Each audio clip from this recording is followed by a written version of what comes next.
அருள்மிகு திரிபுர சுந்தரி உடனாய மருந்தீஸ்வர பெருமானுடைய திருவருளை முன்னிட்டு கொண்டு தேவாசிரிய மண்டபத்தில் ஈர்த்திருக்கின்ற அடியார் பெருமக்களாகிய உங்கள் அனைவர் திருவடிகளையும் வணங்கிக் கொண்டு இன்றைய நாள் சிந்தனையை தொடங்குகின்றேன். வள்ளல் பெருமானுடைய அருட்பெருஞ்சோதி அகவலை தொடர்ந்து சிந்தித்து வருகின்ற வகையில் வள்ளல் பெருமான் அந்தங்களின் இயல்பில் அல்லது அந்தங்களின் தன்மையில் நமக்கு சொல்லுகின்ற அடிப்படைகளை ஒரு அனுபவ அமைப்பிலே சென்ற வாரத்தில் நான் அதை விளக்கியிருந்தேன். அதன் தொடர்ச்சியாக நீங்கள் ஒரு அடிப்படையை அமைத்துக் கொள்ள வேண்டும். என்ன என்றால், இந்த அந்தங்கள் என்று சொல்லப்படுகின்ற எவையும் நம்முடைய அல்லது ஆன்மாவினுடைய அறிவின் அடிப்படையில் எந்த எந்த முறைகள் நமக்கு அமைந்திருக்கின்றன என்பதை காட்டுகின்ற வகையில்தான் அந்தங்களை வள்ளல் பெருமான் விளக்கினார். அது அவர் அது பற்றிய ஒரு விளக்கத்தை அமைக்கும்பொழுது பொதுவாக தொடக்க காலத்திலே வள்ளல் பெருமான் இந்த சமரச சுத்த சன்மார்க்கம் என்ற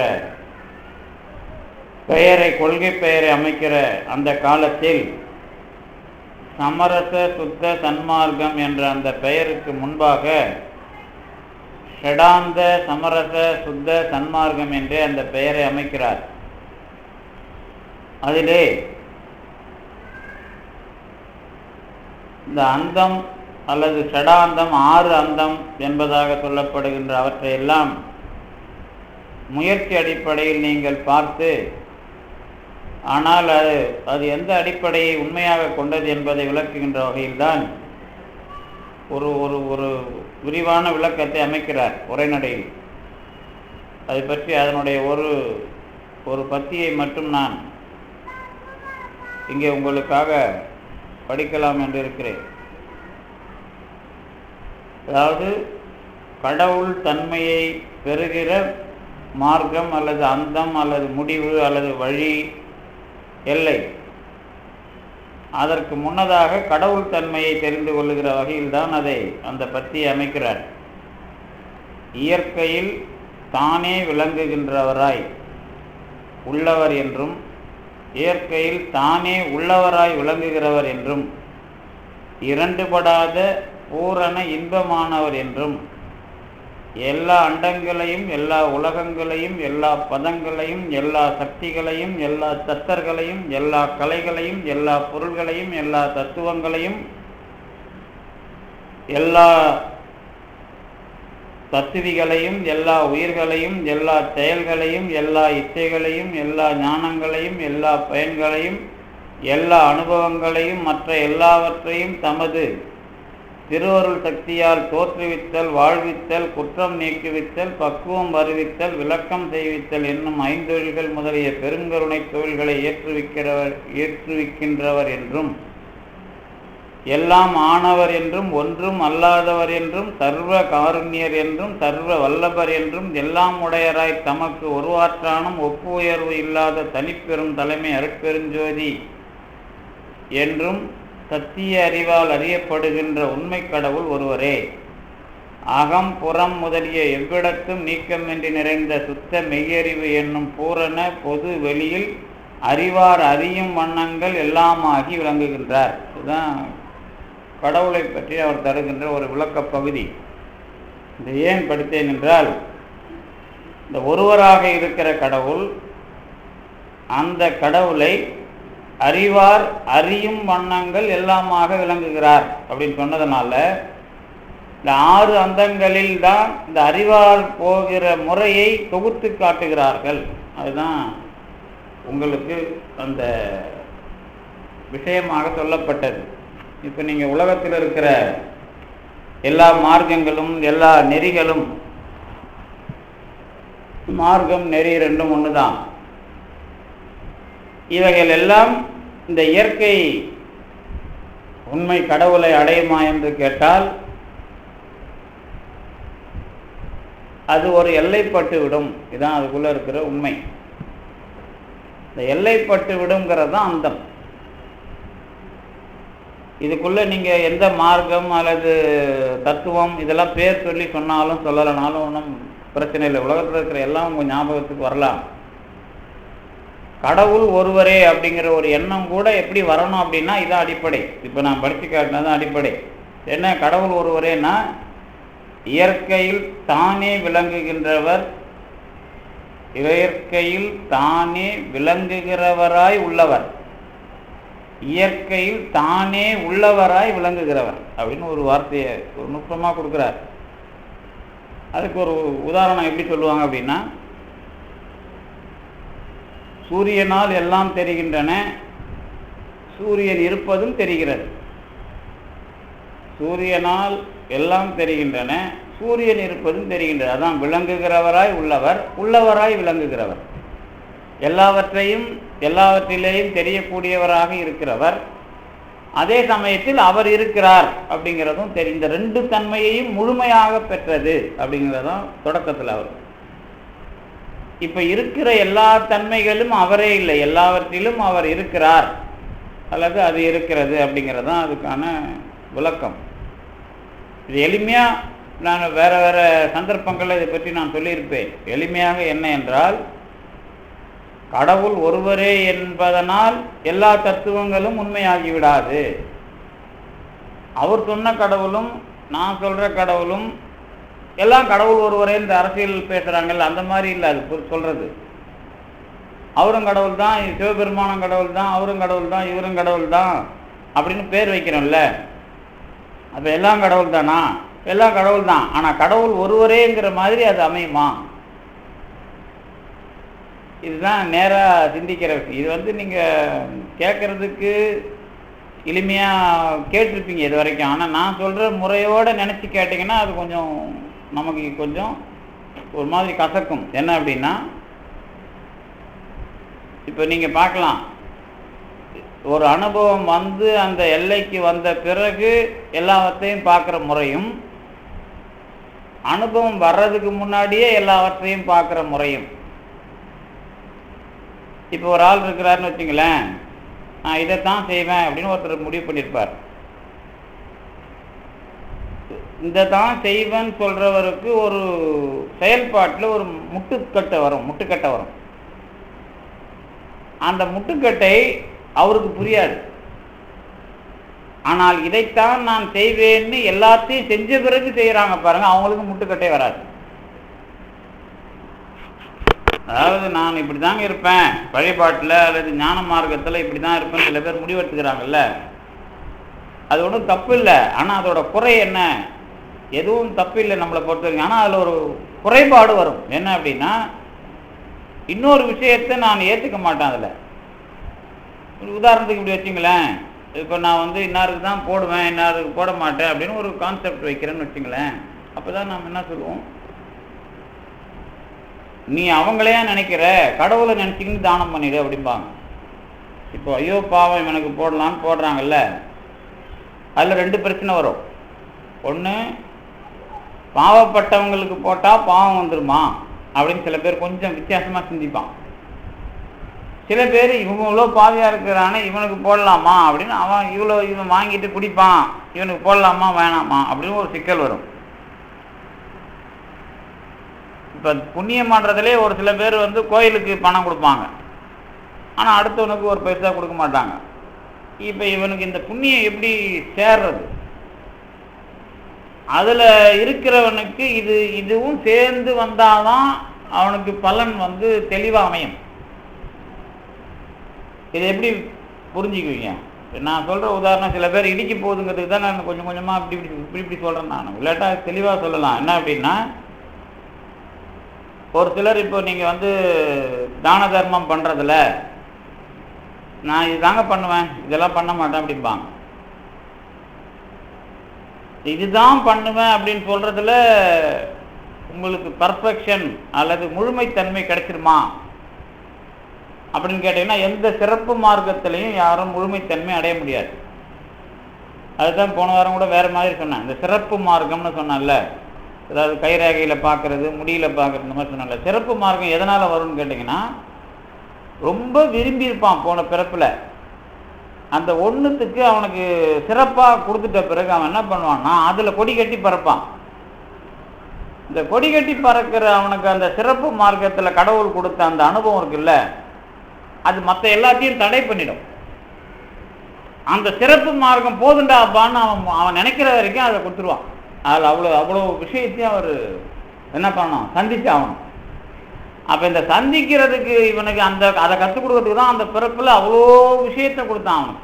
நீங்கள் அதில் எந்த புகழின் உச்சியில் போன எல்லாருடைய வரலாறுலையும் அப்படி இருக்கும்.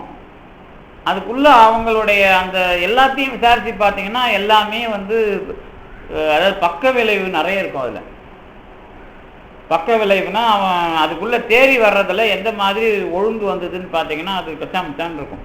அதுக்குள்ளே தெளிவு இருக்காது. நீங்கள் யாருடைய வரலாறு வேணாலும் அதுக்கு தான் அடிக்கடி ஒன்று சொல்லுவோம். வரலாற்றை தோண்டி பார்க்குற காலத்தில் குப்பைங்க இருக்கும், முடிங்க இருக்கும், அழுக்கு நிறைய இருக்கும். வரலாற்றை தோண்டி பார்க்க பார்க்க உங்களுக்கு அழுக்கு வராமல் வரலாறு இருக்குதான்னு பாருங்களேன். சயின்டிஸ்ட் இவங்களும் அப்படி இருக்காது. அவன் ஒரு பொருளில் ஆராய்ச்சி பண்ணிகிட்டு இருப்பான், அது தனி. நான் சொல்கிறது இந்த ஒரு கலை சம்பந்தமான இந்த புகழ்னு ஒன்று வருதுல்ல, இதுக்குள்ளே வர்றது தான் சிறப்புத்தன்மை. இந்த சயின்டிஸ்ட் அப்படிங்கிறவன் சமுதாயத்துக்கு ஏதாவது ஒரு வகையில் தொண்டு செய்யறதுக்கு நினைச்சவனை அவனால் என்ன கண்டுபிடிப்பு நடத்தி நிகழ்த்தி கொடுக்க முடியுமோ அதை பண்ணி கொடுப்பாங்க. அது தனி. அந்த கேட்டகரி இதில் வராது. அவன் அதுலேயே மூழ்கி கிடப்பான். அவனுக்கு உலகத்தில் எந்த சுகமும் தெரியாது. சில பேருக்கு அவனுக்கு எந்த அனுபவமும் வாய்க்காது. அவன் சில பேர் அதாவது இன்னும் கண்டுபிடிப்பு நிகழ்த்தின புகழ்பெற்ற அறிஞர்கள் வரலாற்றை பார்த்தீங்கன்னா முட்டாள்தனமாக நிறைய விஷயங்கள் இருந்திருப்பாங்க. அவங்க வரலாறுக்குள்ளே இவ்வளோ இடியட்டாக இருந்தாங்கலாம் சொல்லுவாங்க சில பேர். அப்போ அதெல்லாம் என்னன்னு கேட்டிங்கன்னா அவங்களுடைய அந்த பேட்டர்ன் அர்ப்பணிப்பு தன்மைக்கான பிறப்பாகவே அது அமைஞ்சிரும். ஆனால் இந்த கலை இதுக்குள்ள சிறப்புத்தன்மை இருக்குல்ல, இந்த உலகத்தில் இதில் நான் ஜெயிப்பேன் அப்படின்ற மாதிரி ஒரு கலைத்தன்மை இருக்குல்ல, இந்த கலைத்தன்மையில் ஜெயிக்கிறேன்னு சொல்லுவான். இவன் தான் ஜெயிக்கிறேன்னு சொல்லுவான். ஆனால் அந்த கண்டுபிடிப்பு நிகழ்த்துறவன் அவன் அதுக்குள்ளேயே வாழ்ந்துகிட்டு இருப்பான். அதை ஜெயிக்கிற தோக்கிற அப்படின்னு அவங்ககிட்ட அந்த வார்த்தை வராது. அப்போ இந்த மாதிரி அதோட இதை சேர்த்துக்காதீங்க. இது இந்த சிறப்புத்தன்மையில் வர்றவனுக்கு இந்த மாதிரி ஒரு வரலாறு இருக்கும். இப்போ இந்த கொடுக்குறவன் இருக்கிறான்ல, பொதுவாக கொடுக்கறது தானே உங்களுக்கு கடைசியில் ஆன்மீகத்துக்குள்ளே இருக்கிற நெருக்கமான விஷயம். ஆன்மீகத்துக்குள்ளே கடவுள் கொள்கை வர்ற இடத்துல ரொம்ப நெருக்கமான ஒரு செயல்பாடு எதுனா கொடுக்கறது. அதுதானே நம்ம அன்னதானம் அல்லது ஏதாவது ஒரு தானம், பசுவிற்கு ஒரு வாயுரை, திருமூலர்லாம் அப்படி தானே சொல்கிறாங்க. யாவருக்குமா இறைவருக்கு ஒரு பச்சிலை அப்படின்னு ஒரு பாட்டெலாம் நம்ம படிக்கிறோம் இல்லையா. அப்படின்னா என்ன இருக்குன்னா நம்ம கொடுக்கறதுல எந்த அளவுக்கு வந்திருக்கிறோம் அப்படிங்கிறது தான் அதோட விஷயம். ஆன்மீகம்னு வரும்போதே கொடுக்கறதுல எந்த அளவுக்கு இவனுடைய செயல்பாடு இருக்கிறது அப்படிங்கிற டெஸ்ட் தான் அதிகமாக இருக்கும். எல்லாருக்குள்ளேயும் பார்த்தீங்கன்னா தெரியும். இப்போ பெரிய புராணம் எடுத்திங்கன்னா தெரியும். எல்லாத்துக்குள்ளேயும் கடைசியாக ஆன்மீக வரலாற்றுக்குள்ளே நம்மளுடைய செயல்பாடு எதை நோக்கி முடிவு செய்யப்படுகிறதுனா கொடுப்பது என்பதில் எந்த மாதிரியான செயல்பாடு நிகழ்ந்திருக்கிறது, இதில் அவனுடைய மனநிலை என்ன அப்படிங்கிறதுல நிற்கும். இதில் பெரிய விஷயமா கோயில் கட்டுறதுக்கு சில பேர் கொடுப்பாங்க, அல்லது வழிபாடு சம்பந்தமாக ஆலய வழிபாடு அப்படி வச்சுக்கணும். ஆலய வழிபாடு சம்பந்தமாக இப்படிலாம் கொடுப்பாங்கன்னு வச்சுக்கோங்க. அவங்க அடுத்தவர்களுக்கு கொடுக்கறது அப்படிங்கிற மனநிலையில் அவங்க மட்டுப்பட்டு இருப்பாங்க. அப்படி இல்லைன்னா அவங்களுக்கு ஆலய வழிபாட்டில் சிறப்புத்தன்மை வராது. அடுத்தவங்களுக்கு கொடுக்கறதுன்னு பார்த்துட்டா இது எதுங்க நடமாடும் கோயில், இவங்களுக்கு பண்ணாலே போதும், கடவுள் கோயிலில் போய் நாங்கள் எதுக்கு செலவு பண்ணணுன்ற மாதிரி எண்ணத்தில் வந்துட்டாங்கன்னா அது சிக்கலாயிரும். இப்போ இங்கே கொடுத்துக்கிட்டே இருக்கிறான்ல, இவன் கோயில் வழிபாடு பண்ணலாமா வேணாமான்னு ஒன்று கேட்பாங்க. அதுக்கு என்ன சொல்லுவோம் நாம? இது ஒரு தியரி மோதும். இந்த மாதிரி தியரி மோதும் போது அதுக்கு ஒரு பதிலை தெளிவாக சொல்லணும். அதுக்கு என்ன சொல்லுவோம் அப்படின்னு கேட்டிங்கன்னா, இவன் ஏற்கனவே அதெல்லாம் முடித்த பிறகு தான் இந்த நிலைமைக்கு வர முடியும். இதை முடித்து அதுக்கு போகல, அது முடிச்சு தான் இங்கே வந்திருப்பான். எதை முடிச்சு நீங்கள் அதுதான் இயல்பு தன்மையை தெரிந்து கொள்ளுதல். இப்போ இவர் பேசுகிறாருல பிலாசபி என்ன பேசுகிறார்? இயற்கை வடிவாய் உள்ளவர் என்றும், அதாவதுன்னா இயற்கையில் தானே விளங்குகிறவராய் உள்ளவர், இயற்கையில் தானே உள்ளவராய் விளங்குகிறவர். இந்த இயற்கையில் உள்ளவராய் விளங்குகிறவர், இயற்கையில் விளங்குகிறவராய் உள்ளவர். அதுக்குள்ள இந்த எல்லா செயல்பாடுகளையும் நீங்க இதுக்குள்ளேயே அடக்கலாம். இயற்கையாக ஒரு விஷயம் அப்படின்னு முடிக்கிறீங்க. இந்த இயற்கையாக நாம் செய்யறத செயற்கைன்னு எப்போ முடிவு பண்ணலாம் அப்படின்னு கேட்டீங்கன்னா, அது எங்கே முட்டுப்படுகிறதோ அப்போ அது செயற்கை. இயற்கை முட்டுப்படாது. இதுதான் தடையில்லா சன்மார்க்கம்னார் வள்ளலார். சன்மார்க்கத்துக்கு தான் ஒரு அடைமொழி கொடுத்துருக்குறாங்க, தடையில்லாதது. மற்ற எல்லாத்துலேயும் தடை இருக்கு. அந்த தடை தான் அந்தம்ங்கிறது தொகுத்து சொல்றது. 6 அந்தம் தொகுத்து ஏன் சொல்றாங்கன்னா, எவ்வளோ பெரிய விஷயமா இருந்தாலும் அது இன்னைக்கு இங்கே தெரியலன்னா அது எங்கேயோ போய் முட்டிக்கிட்டு இருக்குது பாருங்க அப்படின்னு அர்த்தம் அதுக்கு. அப்போ தடையில்லாதது அப்படிங்கிறப்பதான் ஏற்கனவே நாம தடைகள் எல்லாம் தாண்டி வந்திருக்கிறோம் அப்படின்னு வந்தப்பதான் இந்த மாதிரி செயல்பாடு நமக்கு வருது. இப்போ இந்த வள்ளலார் சொன்னது எளிமையான கொள்கை, ஆனால் ரொம்ப கஷ்டமா இருக்குதுன்னு எல்லாரும் சொல்லுவாங்க. அது எப்படின்னு கேட்டீங்கன்னா, இந்த திருவள்ளுவர் சொன்ன மாதிரி தான், மனத்துக்கண் மாசில நாதல் அனைத்து அரண் ஆகுல நீர பெற. திருவள்ளுவர் சொன்னார், என் மனசுல குற்றம் இல்லைன்னா எந்த அறமும் தேவையில்லை அப்படின்னு அர்த்தம். அதுக்கு நேரா அப்படின்னா என்ன அர்த்தம்னா, எல்லா அறமும் செஞ்சாதான் அவனுக்கு மனசுல குற்றம் இல்லாத ஒரு தன்மையே கிடைக்கும். இப்போ மனசை கழுவுறதுனா எப்படி கழுவுவீங்க? மனசை கழுவணும். எப்படி கழுவுறது? மனசை கழுவுறதுக்கு என்ன பண்ண முடியும்? இப்போ நீங்க மனசை கழுவுறதுக்கு என்ன பண்ணணும்? இப்போ துணி கழுவுறோம், இல்லை உடம்ப கழுவுறோம், எல்லாத்தையும் கழுவுறோம். மனசை கழுவுறது நம்மளால முடியாது. ஆனால் மனசு கழுவப்படும். எப்படி கழுவப்படும் அப்படின்னு கேட்டிங்கன்னா, நமக்கு வர்ற சிக்கல்ல நாம் என்ன நினைக்கிறோம் அப்படிங்கிறது. அது கூட நான் அடிக்கடி அந்த திருக்குறளை சொல்லுவேன். என்ன திருக்குறள்னா, கேட்டினும் உண்டு ஓர் கிளைஞரை நீட்டி அளப்பது ஓர் கோல். ஒருத்தனுக்கும் பிரச்சனை வரும், எனக்கும் ஒருத்தனுக்கும் பிரச்சனை வரும். அப்போ என்னை சுற்றி இருக்கிறவன்லாம் என்ன நினைச்சான், எந்த மாதிரி இருந்தான் அப்படிங்கிறது உங்களுக்கு அன்னைக்கு முடிவாகும். கேடு தான் நல்லது, கேடுனா நமக்கு வர்ற கஷ்டம், அதாவது கெட்டது. இந்த நேரத்தில் தான் அதை விடவும் ஒரு நல்ல அளவுகோல் உங்களுக்கு கிடைக்காது. ஏன்னா உங்களை சுற்றி இருக்கிறவங்க யாருன்னு தெரிஞ்சுக்கிறது. இதுதான் அந்த திருக்குறள். கேட்டினும் உண்டு ஓர் உறுதி கிளைஞரை நீட்டி அளப்பது ஓர் கோல். இது திருக்குறள். இதை இன்னும் கொஞ்சம் அட்வான்ஸாக புரிஞ்சுக்கிறது எப்படின்னா, வாழ்க்கையில் பிரச்சனை உங்களுக்கு நீங்கள் தனிப்பட்ட முறையில் தெரிஞ்சுக்கணும்னா அதுக்கு தான் நான் சொல்கிற முறை நல்லா தெரியும் உங்களுக்கு. என்ன அப்படின்னா, என்னை கூட சுற்றி இருக்கிறவங்கள நான் முடிவு பண்ணுறேன்ல, எத்தனை பேர் எனக்கு உதவுறான்ட்டு, இது அடுத்தவங்களை முடிவு பண்ணுறது. நானும் அதில் இருக்கிறேன்ல, நான் எந்த மாதிரி அந்த பிரச்சனையை கையாண்டேன் அப்படிங்கிறது தான் என் கேரக்டர். ஒரு பிரச்சனை வரும்போது என்னை சுற்றி இருக்கிறவன் எனக்கு என்ன பண்ணாங்கிறது சுற்றி இருக்கிறவனை முடிவு பண்ணுறது. அந்த பிரச்சனையை முடிவு கட்டுறதுக்கு நான் எந்த மாதிரி முறைகளை கையாண்டாங்கிறதுல என் கேரக்டர் இருக்கும், என்னுடைய பண்பு இருக்கும் அதில். அப்போ அதுதான் என்னுடைய இயற்கைத்தன்மை. ஆனால் அதுவே இயற்கைத்தன்மைங்கிற ஒரு விஷயமாகவே இயற்கைத்தன்மையாகவே இருக்கிற இயற்கைத்தன்மை கிடையாது. என்னுடைய இயல்பு என்று சொல்லப்படுகிற ஒரு செயற்கைத்தன்மை அது. இந்த இயல்பு மாறணும். இப்போ நான் ஒரு பிரச்சனை வரும்போது எந்த மாதிரி அந்த பிரச்சனையை முடிவுக்கு கொண்டு வர்றதுக்கு எந்தெந்த மாதிரி முறைகளை கையாண்டேன். ஒரு பணம் கொடுத்து வேலையை முடிச்சனா, இல்லை பணம் கொடுத்து அடியால வச்சனா, இல்லை யாருக்கையாவது அன்னைக்கு ஏமாத்துறதுக்கு ஒரு 10 பேரை வச்சுக்கிட்டு டீ வாங்கி கொடுத்து ஏமாத்தனா, இப்படின்னா எல்லாருக்கும் அதுக்குள்ள ஏன் மனநிலை, நான் யாரை பயன்படுத்தினேன், எந்த மாதிரி அந்த நெருக்கடியிலேருந்து வெளியே வந்தேன் அப்படிங்கிறதெல்லாம் என்னை பற்றி முடிவு பண்ணும். அதுதான் உன்னையும் முடிவு பண்ணும், உனக்கு பக்கத்தில் இருக்கிறவனையும் முடிவு பண்ணும். இப்போ நான் போகிற வழி நல்ல வழி இல்லை, அவன் போயிட்டான் என்னை விட்டு அப்படின்னாக்கா அவன் நல்லவன் தானே. இப்போ நான் போகிற வழி நல்லா இல்லை, எனக்கு ஒரு பிரச்சனை வருது, என்னை விட்டு ஒருத்தன் போகிறான், அவன் நல்லவன் தானே ஒரு வகையில். இப்போ நான் என் பிரச்சனை வச்சு தான் நல்லவன் கெட்டவனை பார்க்குறேன். இப்போ அப்போ பிரச்சனைக்குள்ளே இருக்கிற நான் யாருங்கிறதும் அதுக்குள்ளே இருக்குது. அப்போ கேட்டினும் உண்டு ஓர் உறுதி கிளைஞரை நீட்டி அளப்பது ஒரு கோல்னா சுற்றி இருக்கிறவனோட மட்டும் இல்லை, அது என்னையும் என்னுடைய, அதாவது நான் எடுத்த செயல், என்னுடைய செயலுக்கான நான் மேற்கொண்ட முறை எல்லாம் அதுக்குள்ள அடங்கும். இந்த முறை தான் நான் கோவிலுக்கு கொடுக்கறதுலேருந்து நான் என்ன ஆன்மீகத்துக்குள்ள கொடுக்குற நிலைமைக்கு வர்றேன் அப்படிங்கிற எல்லாமே அதுக்கான ரிசல்ட் அல்லது அதுக்கான விளைவு என்னங்கிறத கண்டுபிடிக்கும். இதுக்குள்ள பண்ணவன் தப்பானவனா இருக்கலாம், நீங்க யாருக்கு பண்ணீங்களோ அவன் தப்பானவனா இருக்கலாம். ஆனா நீங்க சரியா பண்ணீங்க அப்படின்னாலும் அதுக்கு ரிசல்ட் உண்டு. ரெண்டும் உண்டு. அதுல என்ன, உதவி உதவி வரைத்தன்று செய்யப்பட்டார் சால்பின் வரைத்து. அப்படின்னா என்ன? நீங்க செய்யற உதவி நீங்க 10 லட்ச ரூபா கொடுக்குறீங்கன்றது பெருசு இல்ல, யாருக்கு கொடுத்தீங்கிறது தான் பெருசு அப்படின்னு அந்த திருக்குறளுக்கு அர்த்தம்.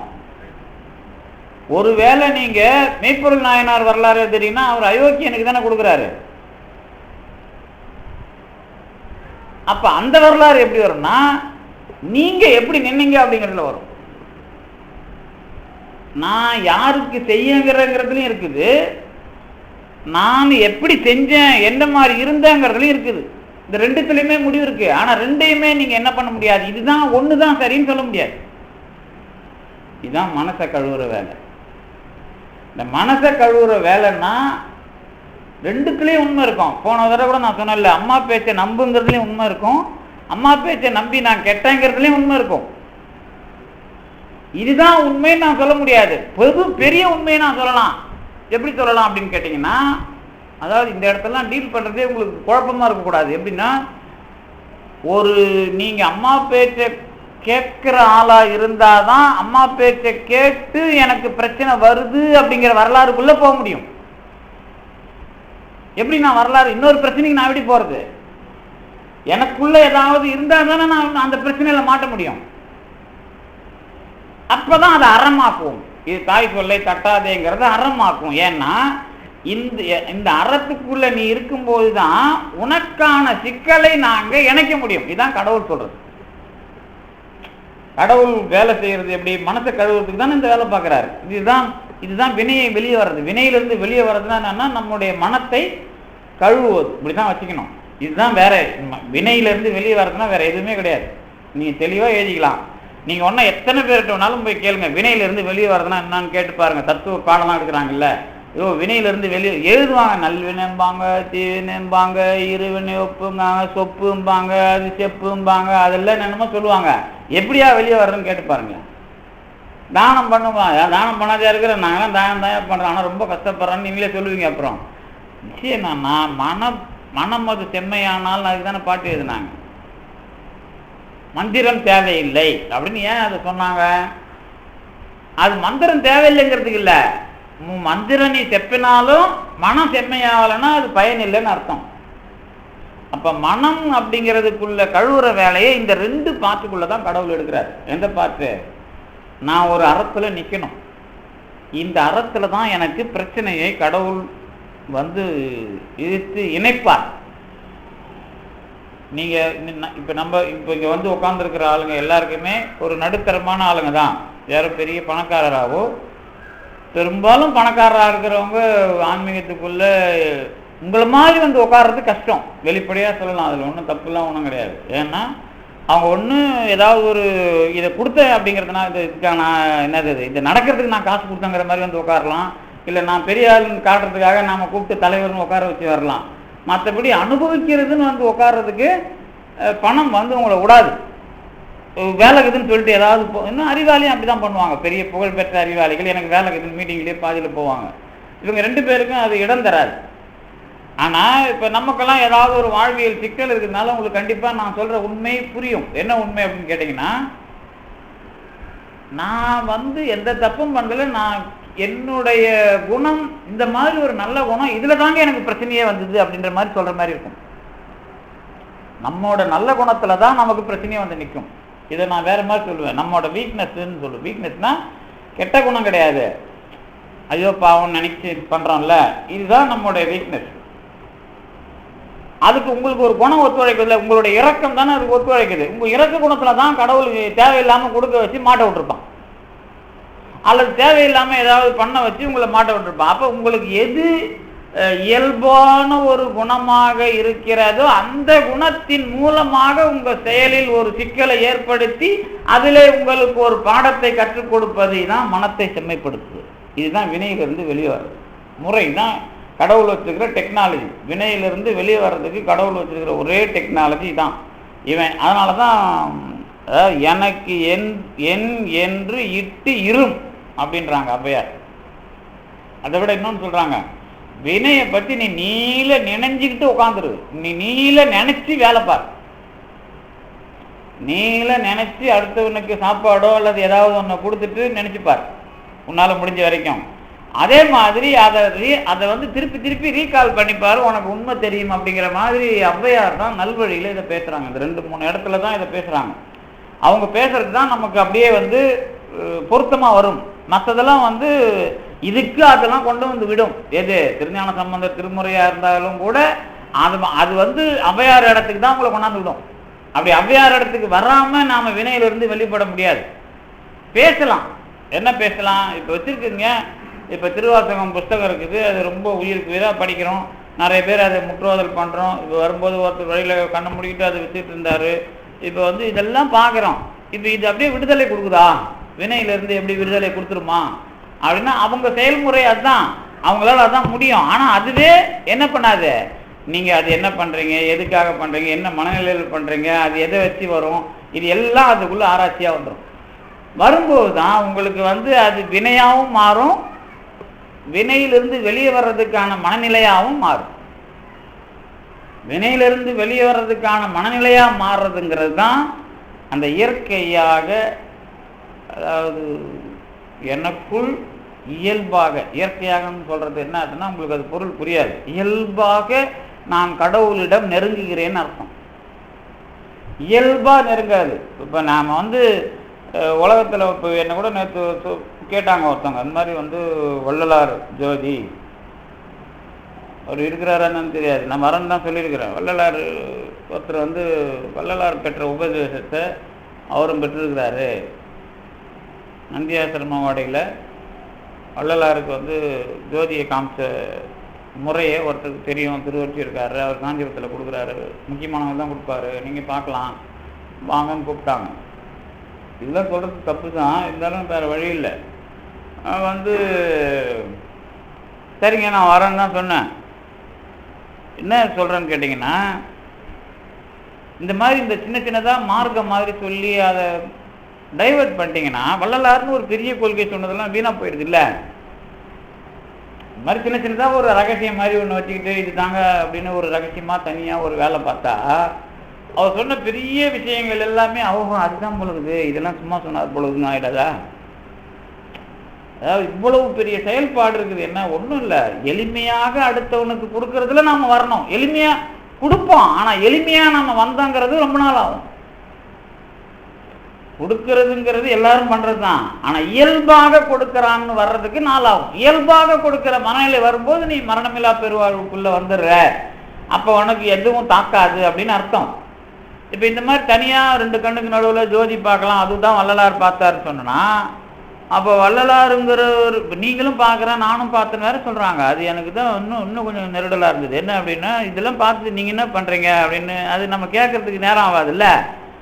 அது வந்து நமக்கு சிரமமாக தான் இருக்கும். எனக்கு வந்து இப்போ இவ்வளோ பெரிய விஷயமா வள்ளலார் மனநிலை, உங்களுக்கு எந்த மனநிலை மாறிச்சுன்னு கேட்க வேண்டியது வரும். அப்புறம் உங்களுக்கு என்னென்னலாம் நீங்கள் தெரிஞ்சிருக்கிறீங்க, இல்லை உங்களுக்கு என்னென்னலாம் வாழ்க்கையில் ஞானம் கிடைக்கு, அப்படி இல்லை அது ஒரு சாட்சியாக பார்த்தாங்களா என்னாவோ அது நமக்கு தெரியல, இருந்தாலும் பார்ப்போம். இது எதுக்குன்னா இந்த மாதிரி நிறைய வருது. இப்போ வள்ளலாருங்கிறவரை நான் எதுக்கு இதை சொல்ல வரேன் அப்படின்னா, இப்போ வள்ளலார் அண்மையில் வந்த பாம்பனார், இவங்கெல்லாம் வள்ளலாரும் பாம்பனாரும் ஆங்கிலேயர் காலத்தை ஒட்டி பின்னாடிலாம் நமக்கு வர்றாங்கல்ல, இவங்க திருஞான சம்பந்தர் திருநாவுக்கரசருக்கு இணையாக கூட நினைக்கிறதுக்கு அவனுக்கும் மனசு வர மாட்டேங்குது.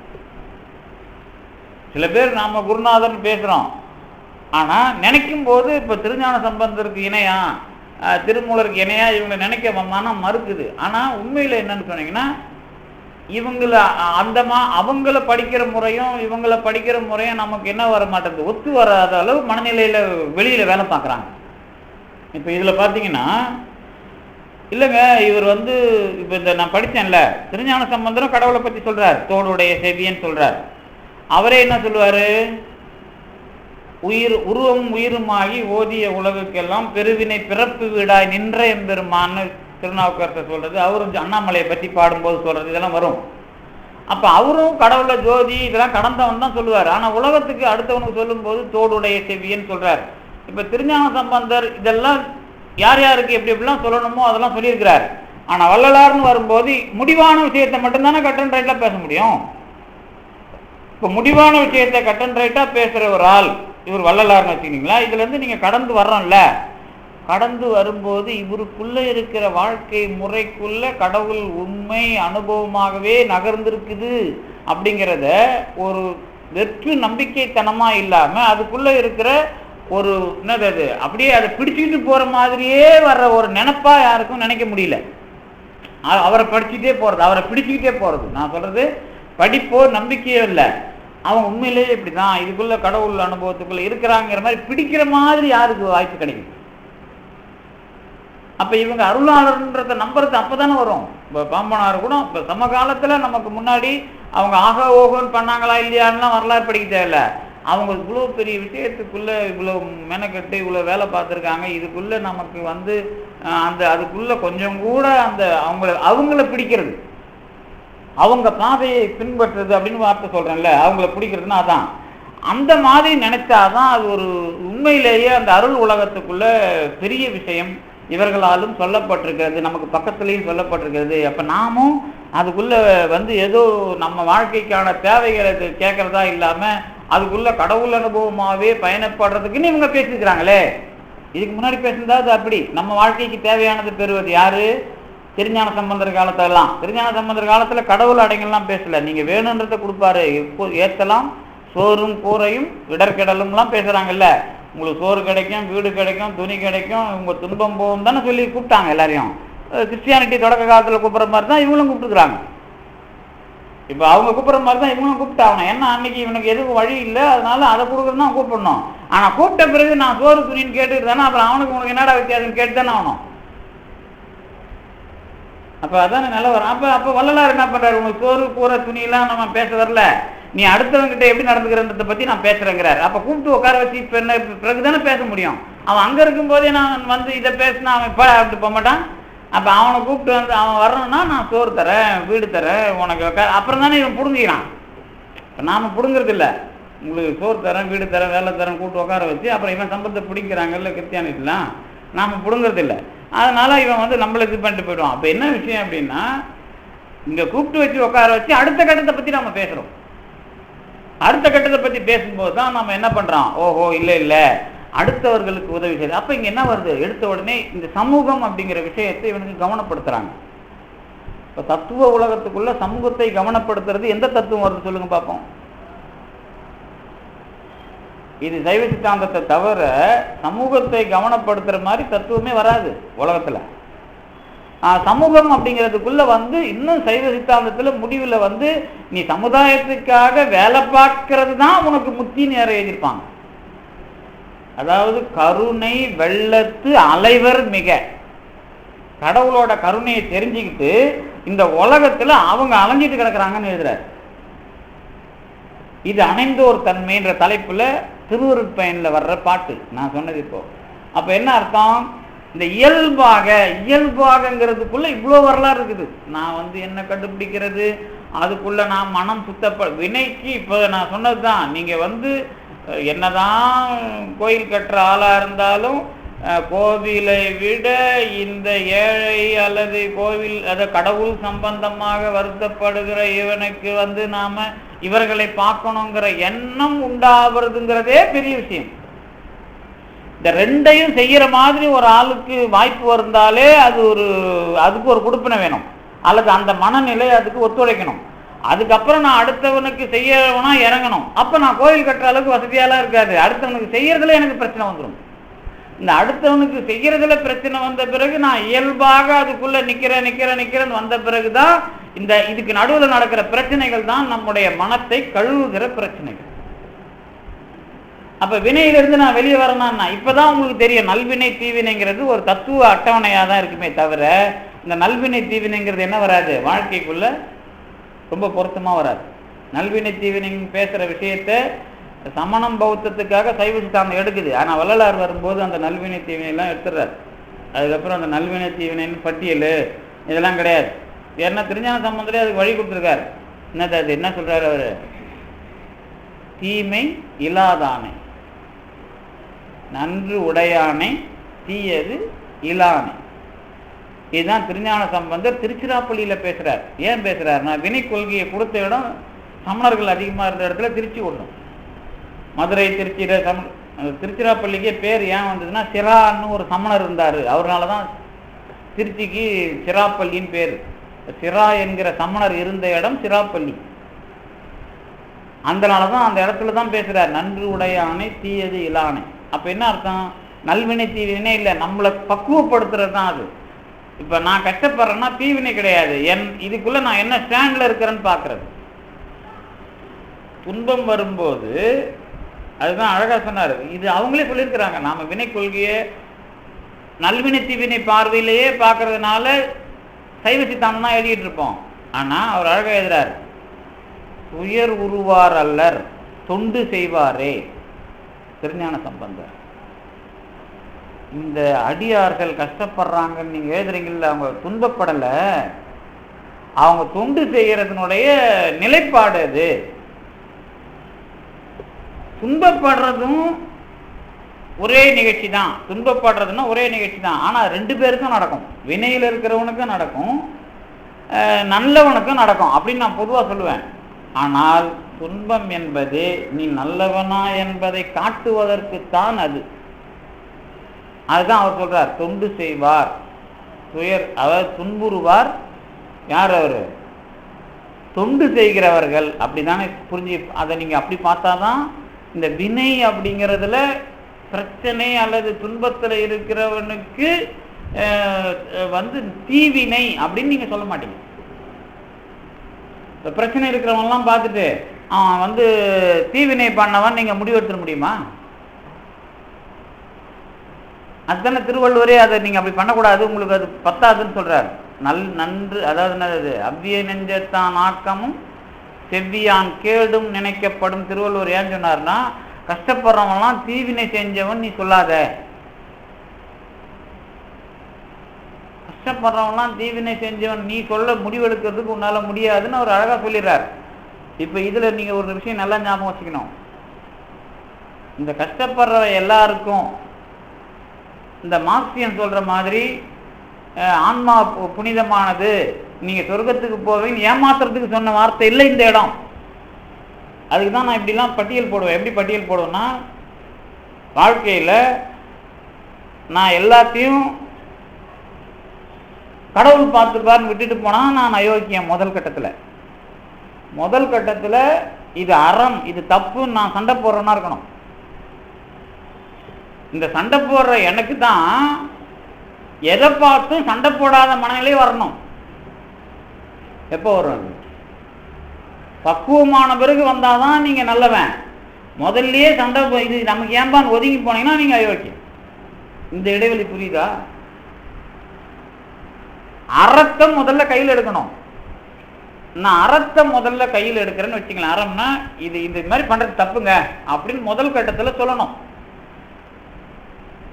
அவன் தான் 2வது கட்டத்துல அதோட பலனா அவன் மேல போறதோ அல்லது அந்த பிரச்சனையின் போது எவ்வளவு பிரச்சனை வந்தாலும் நிலை நிற்கிறதோ, இது 2 நடக்கும். புரியுதா? அது இந்த அறத்தினால போராடுறவனுக்கு இது நான் சொல்றதெல்லாம் இது நீங்க இது ஏதோ சமய பிரச்சார கூட்டம் மாதிரி இல்ல. ஆன்மீகத்துல கடவுள் இருக்கிறாருங்கிறத நீங்களே டெஸ்ட் பண்ற இடம். அப்படி இல்லைன்னா இதை நம்பவே வேணாம், நீங்க இதுக்குள்ள வேணவே வேணாம். ஏன்னா இது உலகத்துல எந்த இடத்துல இது கிடையாது. தமிழ்நாட்டுல கண்டிப்பா இது, தமிழ்நாடு அல்லது இந்தியாவில் கண்டிப்பா இதுக்கான வாய்ப்பு உண்டு.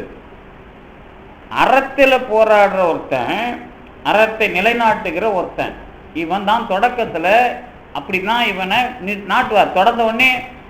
பிறந்த உடனே அறத்துல போராடாம ஒரு பிறவியை அமைக்கிறார் கடவுள்னு வச்சுங்களேன், அவருக்கு அருளை கொடுத்துறாருன்னு வச்சுங்களேன், அவரும் அறத்தை நிலைநாட்டுறதுக்கு சண்டை போட்டிருப்பார். இதென்ன திருஞான சம்பந்தர் முதல்ல தானே கடவுள் அருள் கொடுத்துட்டாரு. அவர் ஏன் ஒதுங்கி போக வேண்டியதானே? கடவுள் இருக்கிறாருன்னு தெரிஞ்சு போச்சு இல்ல, கடவுள் பார்த்துப்பாருன்னு போக வேண்டியதானே? அவர் ஏன் சண்டை போடுறாரு? அருளை வாங்கினாலும் அவங்க வரலாறுக்குள்ள அப்படி ஒரு விஷயத்துக்குள்ள அப்படி ஒரு நிகழ்ச்சி நடக்கணும். அப்படி சொன்னா அவங்களுக்கு வேலை இல்லை. அதுக்கப்புறம் இவங்களுடைய பிரச்சனையில எவ்வளவு பிரச்சனை வந்தாலும் நான் கடவுள் இருக்கிறாருங்கிறதுக்குள்ள நம்புறவனா பார்த்து அவனுக்குள்ள சோதனை நடக்கும். சுந்தரர் மாதிரி. அப்படி இல்லைன்னா வளர்ச்சி இருக்கும். திருஞான சம்பந்தர் மாதிரி அதுல வளர்ந்துட்டு போவான். இதுக்கப்புறம் நீங்கெல்லாம் பார்த்தா தெரியும், பிரச்சனையே உங்களை அணுகாத மாதிரி தள்ளிட்டு போயிடுவான். இப்ப இதுக்கு நடுவுல யார் வேலை செய்யறது தெரியும்? இவங்களுக்கு தான் நன்று உடையான் தீயது இல்லான்ங்கிற கடவுள் தெரியும், வேற யாருக்கும் தெரியாது. அப்பதான் நீங்க திருமுறையை நம்புங்க, அப்பதான் வள்ளலாரை நம்புங்க, அப்பதான் பாம்பனாரை நம்புங்க அப்படின்னு அர்த்தம். முதல்லயே நம்பி நீங்க கெட்டீங்கன்னா அதுக்கு நான் பொறுப்பு கிடையாது. ஏன்னா உங்களுக்கு வினை இருக்குது, அதுக்கு நான் என்ன பண்ண முடியும்? உங்களுக்கு லாபம், இந்த உலகத்தோட லாப நஷ்டத்துக்காக நீங்க ஏங்குறீங்கன்னு ஆயிடும். இந்த உலகத்துக்கூட லாப நஷ்டத்துக்கு இயங்குற வேலையே நமக்கு இல்லை. இந்த விஷயம் வரும்போதுதான் கடவுள் ஒருவரேன்றது. இதுக்கு முன்னாடி எந்த சமயத்துல ஒன்னாலும் இருந்துக்கிட்டு நான் கடவுள் ஒருவரேன்னு சொன்னா அது ஏமாத்துறதுன்னு அர்த்தம். இவனுக்கு எந்த கடவுளும் பேர் தேவையில்லை, சிவன் தேவையில்லை, முருகன் தேவையில்லை, அல்லாஹ் தேவையில்லை, கிறிஸ்து தேவையில்லை.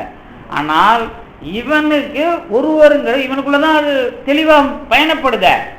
இவன் தான் கடவுள் ஒருவரேன்னு சொல்றதுக்கான ஆளு இவனுக்கு இருக்கிற தத்துவம் தான் சைவ சித்தாந்தம். இந்த வள்ளலார் பாம்பனார்லாம் இவங்க போன பாதைக்குள்ள நம்மளுடைய சுவடு சரியாக போய்கொண்டிருக்கிறது அப்படிங்கிற எண்ணம் வரும். அப்படி இல்லை, தொடக்கத்திலேயே நீங்க இது அது இப்படிலாம் பார்த்தீங்கன்னா உங்களுக்கு ஏதாவது ஒரு அடமன்சி இருந்தா அது மாத்திர தகுதி இருந்தா மாற்றுவான் கடவுள், இல்லைன்னா அடுத்த பிறப்பு தான். நம்ம அவங்க கிட்ட ஒன்றும் பண்ணிக்கிட்டு இருக்க முடியாது. அதனால நமக்கு என்ன இல்லை, வாய்ப்பு இல்லை. இப்போ நான் சொன்ன இந்த வரலாறு இருக்குல்ல, இவ்வளவு பெரிய வரலாறு எதுக்கு அப்படின்னா, இந்த உலகத்துல ஏற்படுத்தப்பட்டிருக்கிற எல்லா விஷயங்களும் இப்படி வச்சுங்களேன். ஜோதி சொல்றோம்ல, ஜோதினா விளக்கு, விளக்கு தானே ஜோதி. அண்ணாமலை ஜோதி கார்த்திகை மாசம் வரப்போகுது, அது என்ன ஜோதி? அப்புறம் உடனே அருள் ஜோதின்னு அடைமொழி தான் கொடுப்பீங்க. ஜோதி தான் அருள், ஜோதி தான் அருள், அருள் தான் ஜோதி, சரிதானா? அண்ணா அதானே வள்ளலார் எழுதுறாரு, ஜோதி ஜோதி ஜோதி அருள், அப்படித்தானே எழுதுறாரு. அருள் வேற ஜோதி வேற இல்லைல்ல, தெரியல. அருள் முதல்ல நாம விளக்க ஜோதியா பார்க்கிறோம், அப்புறம் அருளையே ஜோதியா பார்க்கணும். இதுதான் திருநிலை தனிவெளி, திருவெளி, சிவவெளி எனும் ஓர் அருள் வெளிலாம் சொன்னது. அதுதான் திருவண்ணாமலை சாட்சி. இப்போ ஒருத்தர் கேள்வி கேட்பார், அங்க உடனே ஐயப்பன் மகர பூஜை அது இல்லை, கவர்மெண்ட்டே ஒத்துக்குச்சிங்க, விளக்கு ஏத்துறாங்க அப்படின்னு நான் சொல்லுவேன். திருவண்ணாமலையும் நெய் விளக்கு தாங்க ஏத்துறான். ஆனால் கடவுளே ஜோதியாங்கிற, கடவுளே ஜோதியா எல்லாருக்கும் காட்சி தர்றது இல்லை, அது ஒரு அடையாளம் முதல்ல. அதுக்கு முன்னாடி விளக்கு ஏன் ஏற்றி வைப்பாங்க? நீங்கள் மாகாவளி ஒரு புலிக்குகை போனீங்கன்னா தெரியும். புலிக்குகைக்கு முன்னாடி அங்கே ஒரு கல்வெட்டுலாம் இருக்கும். அங்கே என்னென்னா கடற்கரை ஓரம் விளக்கு ஏற்றி வைப்பாங்க. பொதுவாக விளக்கு ஏற்றுறது எதுக்குன்னா, ஒன்று வழிகாட்டுறதுக்கு, இன்னொன்று பூச்சிங்க வராமல் இருக்கிறது. அதாவது பாம்பு, யானை இதெல்லாம் அந்த விளக்கு ஏற்றிட்டாக்கா ராத்திரியில் நம்ம தூங்கும்போது நம்மளை என்ன பண்ணாது, நம்மளை டிஸ்டர்ப் பண்ணக்கூடாது. பெரிய நன்மை இந்த விளக்கு ஏற்றுறது இல்லை. அப்போல்லாம் கட்டைங்களை போட்டு ஏற்றி விட்டு தூங்குறது, அதுதான் பாதுகாப்பானது. தொடக்க காலத்தில் நாகரிகம் அடையிறதுக்கு முன்னாடி தீப்பந்தத்தை ஏற்றி வச்சுட்டாங்க, எதுவும் அண்டாது, நாம் பாதுகாப்பாக தூங்கலாம் அப்படிங்கிறதுனுடைய வளர்ச்சி மழை வரைக்கும். இப்போ உடனே புயல் காலத்தில் இதை ஏற்றுவாங்க. புயல் புயல் அடிக்கிறது. திருவண்ணாமலை கார்த்திகை தீபம் வரும்போதெல்லாம் என்ன வரும், மழை வரும், புயல் வரும்ல, அப்போல்லாம் விளக்கு ஏற்றுறது.